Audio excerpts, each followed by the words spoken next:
Iran diplomacy as top negotiators from both sides started the third round of indirect nuclear talks this weekend in Muscat, Oman.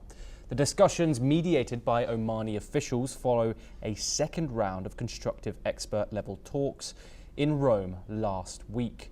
Iranian Foreign Minister Abbas Araghchi and Trump's Middle East envoy Steve Weisner are spearheading efforts to craft a framework deal that could curb Iran's nuclear program. The goal is to prevent Iran from obtaining a nuclear bomb without triggering a new conflict in the region. Despite some progress, negotiators remain far apart on some key issues. Iran is demanding a full lifting of sanctions, while the US wants Iran to halt uranium enrichment and dismantle parts of its nuclear infrastructure. Tensions sparked further today with reports of a massive explosion at Iran's Shahid Rajaee port, injuring hundreds just hours after talks resumed. Meanwhile, President Trump, in an interview with Time magazine, reiterated that military action remains on the table if talks fail, but added he would prefer reaching a deal over talking military steps. Talks could extend beyond today if needed, and the two sides dig into technical details. This comes amid new US sanctions and heightened scrutiny over Iran's nuclear sites, with United Nations nuclear watchdog pressing Tehran for more transparency. Iran maintains its right to enrich uranium is non-negotiable, raising questions over whether a final deal can be reached before key deadlines later this year. We are joined by Berzine Wagmar, Centre for Iranian Studies, SOAS, located in London. Thank you very much for joining us, Berzine. Your analysis today, obviously these are the third round of talks, the first being in Oman, the second in Rome, the third back in Muscat. How do you think these talks are going? Donald Trump has expressed full confidence at his ability to get Iran to stop their nuclear development. Well, I doubt anything can be achieved with these talks. What will be achieved from the Iranian side is procrastination and perfidy and chicanery, which has been a part of their modus operandi all along, to drag out these talks and bid for time, since the snapback clause will come into effect by 18th October 2025, though Mr. Trump is committed to having something sorted in the next 2 months. The point is this: Iran is determined to continue nuclear enrichment and not give up its program, as it says, which Israel would want, and the US too, in a Libya-style manner. But there is more to it than just that.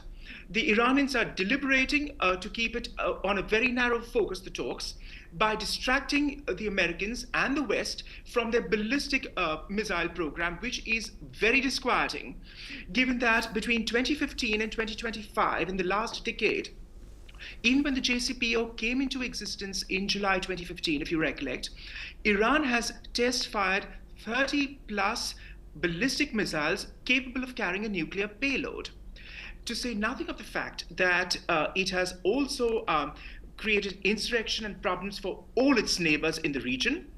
And even though these issues have somewhat been mitigated because Iran is on the back foot now, since its prize jewels are down and out, like the Hezbollah as such, and Hamas, the point is it is still capable of creating problems for its GCC neighbors.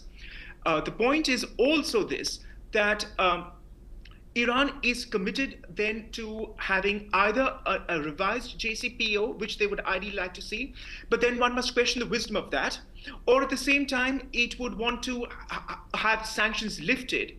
And that's another issue in itself, Thomas, because Witkoff's meetings in Moscow would have led Putin to prevail upon him, I fear, that there is deals to be made to the tune of $1 trillion and that sort of nonsense, which one has been hearing in the media, including put out by Iran apologists in the West.